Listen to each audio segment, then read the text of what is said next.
Allez, on va commencer avec notre première invitée qui ne regarde pas la météo, c'est Mathilde Landry pour une expo autour de Mickey et Spirou. Alors, deux personnages cultes, ça évidemment de la BD. Et moi, la première chose qui me frappe, c'est qu'on parle d'albums sortis fin 2016 pour Mickey, en 2018 pour Spirou. Pourtant, Mickey, ça fait longtemps que ça existe, on ne pensait pas qu'il y avait forcément des albums. Et en plus, celui-là, il sort avec un look très... 1900, c'est un hommage aux origines, c'est un hommage de Loisel. Tout est fait comme dans les années 30, au début de Mickey, même le format de la BD est particulier, le format italien, comme on dit. C'est un format très voilà, de qualité, avec une belle édition, en format à l'italienne, ce qu'on appelle les formats à l'italienne. Montrez-nous-le, tiens, vous l'avez en main, voilà. elle est bien devant vous. Voilà. C'est vrai qu'on est tout de suite dans l'ambiance des premiers Mickey, c'est formidable. Et on va retrouver aussi l'ambiance des premiers Mickey, le côté un peu rétro du Mickey. Voilà, des premiers dessins animés. Mais avec une ambiance rétro, mais une histoire très actuelle, évidemment, oui. Puisque là, alors le pitch, alors on est en 1930 pour le coup, vraiment, c'est la dépression économique, pas la dépression pour Mickey, voilà, c'est pas pareil. Parce que justement, Mickey et Horace, on découvre, parce que Horace, on se souvient plus forcément, c'est le petit personnage qu'on a vu. Horace, c'est un des personnages, oui, qui est pas le personnage de premier plan dans l'univers de Mickey. On connaît peut-être un peu plus Dingo, qu'on voit d'ailleurs dans l'album, Pluto, etc. Horace, c'est un personnage un peu d'arrière-plan. Et là, ils trouvent pas de travail. Mickey et Horace, ils n'ont pas de boulot. Et en plus, il y a un gars qui s'appelle Roquefleur, qui est un vrai méchant, et qui a racheté toutes les propriétés du quartier. Donc c'est un peu le bordel. Je sais pas, j'ai pas de synonyme en fait en mieux dit. C'est un peu le dawa. Tiens, allez, on va dire c'est un peu le dawa. Et en plus, il y a un truc qui s'appelle, et c'est le nom de l'album, le Café Zombo. C'est quoi le Café Zombo? Ça va être ce grand méchant qui va commercialiser un café, qui va rendre un petit peu les villageois zombies, voilà, pour pouvoir en faire de la chair fraîche pour son usine, pour ses grands projets de rénovation de la ville qu'il veut transformer en terrain de golf. Et sous ces airs d'images, oui, légères, mais aussi d'histoires légères, en fait, ça traite des grands sujets, le capitalisme, l'exploitation de l'homme, etc. Juste comme ça, avec un Mickey. Et ça, c'est formidable que Loisel arrive à faire ça. Il fait tout, d'ailleurs, dans cet album, si je ne dis pas de bêtises. À la Maison de la BD, dans l'exposition, vous pouvez voir d'ailleurs les crayonnés, les ancrages, et puis aussi, ce qui est intéressant, les bleus de coloriage, ce qui a permis de faire les couleurs. Et c'est assez intéressant.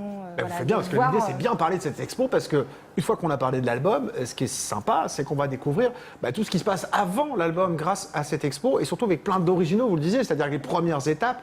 On voit même, moi j'ai regardé un peu dans la préparation, des fois il y a des bouts de collés, des trucs un peu bidouillés. Enfin voilà, c'est super de voir cette étape de création sous le nez, quoi. Les dessinateurs sont de grands tricheurs, et on voit dans les expositions les petites choses recollées, voilà, le blanc qui a été rajouté pour corriger des petites choses.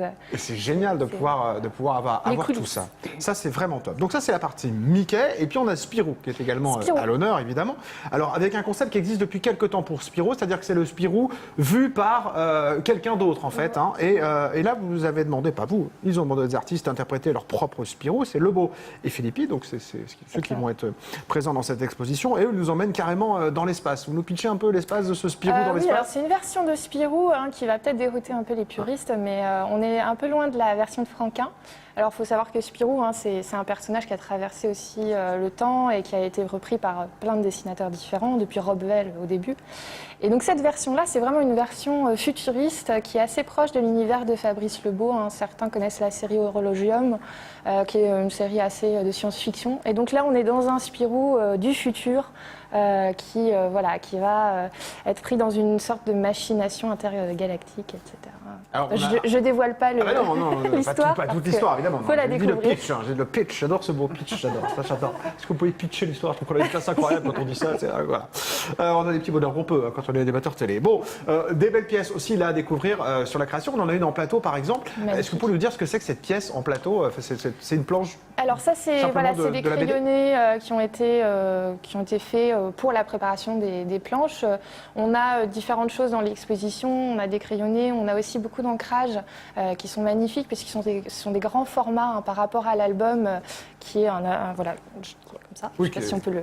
qui est déjà un bel album, voilà, un beau format, et les originaux sont en grand format avec des détails qui sont assez magnifiques. Donc voilà, ce qu'on va voir dans l'exposition, c'est ça. Et il y a aussi, que vous nous avez amené, un ouvrage en version deluxe, on va dire. Alors, je ne sais pas s'il est facile à lire parce que du coup, il est assez volumineux. C'est ça. Et du coup, il existe, voilà, pour les collectionneurs, des ouvrages qui sont de qualité plus, quoi. Ça, c'est un tirage, effectivement, c'est une édition de luxe avec l'album en noir et blanc et aussi des croquis, des recherches, pas mal de choses en fin d'album avec un dossier, etc. Donc, Du c'est bonus, une très quoi. belle édition.